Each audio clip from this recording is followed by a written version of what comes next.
बदलिला बा घुंचिला स्कूल खोला तारीख। जदि आपण स्कूल किंवा कॉलेज रे पढ़ुथे तेबे आपण जानिथे जे एबे स्कूल कॉलेज बंद अछि कारण एबे खरा छुट्टी चालुची। तेबे केबे खोलिबो स्कूल कारण स्कूल खोला तारीख एबे बदलिची घुंचिची।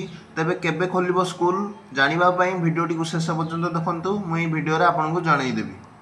आपण मान तो जानिथे जे एप्रिल 23 रु ओडिशा रे खरा छुट्टी घोषणा करा जाइथला। एहा मे 6 रे थांता किंतु ग्रीष्म प्रवाह जोगु आको एप्रिल 23 रे खरा छुट्टी घोषणा करा गला। तेबे ई खरा छुट्टी अवधि पूर्वरु जून 19 जाई करा जाइथला किंतु एबे यह 2 दिन बढ़ी जाई जून 21 को घुंची जाइची। तेणु आपणको स्कूल एवं कॉलेज जून 21 तारिख रु ही फिटिबो।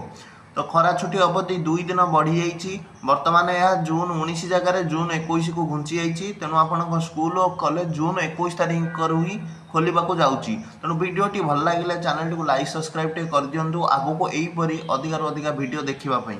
धन्यवाद वीडियोटी को शेष पर्यंत देखिबा पई।